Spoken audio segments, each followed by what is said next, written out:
I never thought I'd be writing this, but I need to get it out because what happened with my younger sister and my fiance is something I'm still processing even months later. My name is Rachel, I'm 26 years old, and for the past 3 years, I've been engaged to a man named Connor, who I genuinely believed was my soulmate. Connor and I met during my last year of college when he was already working as a physical therapist at a sports medicine clinic near campus. We connected at a mutual friend's party, bonding over our shared love of hiking and terrible horror movies. He was kind, patient, and had this calm presence that balanced out my constant anxiety about everything. We dated for 2 years before he proposed on a camping trip to the mountains, getting down on one knee beside a waterfall at sunrise. It was perfect and intimate and exactly what I wanted. My whole family adored Connor from the moment I brought him home. My parents treated him like the son they never had, and my younger sister, Lily, seemed to think he was the coolest person she'd ever met.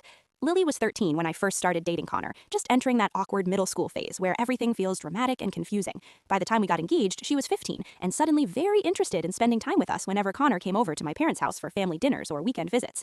At first, I thought it was sweet that my little sister wanted to hang out with us. She'd always been a bit of a loner, more interested in her art projects and books than socializing with kids her own age. Having her join us for movie nights or asking Connor questions about his job seemed like healthy sibling bonding. But then I started noticing changes in Lily's behavior that made me uncomfortable. She began dressing differently when she knew Connor was coming over, trading her usual oversized hoodies and jeans for fitted tops and carefully chosen outfits. She'd spend extra time on her hair and makeup, which was unusual for a girl who typically rolled out of bed and went to school with wet hair and a messy bun.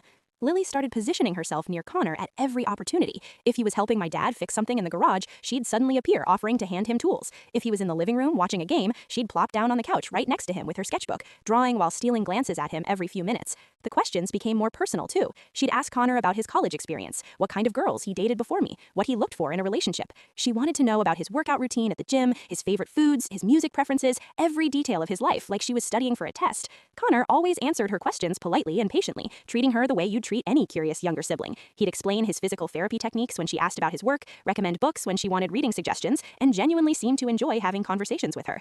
But I could see what was happening, even if Connor couldn't or wouldn't acknowledge it. Lily was developing a crush on my fiancé, and it was getting more obvious every single week.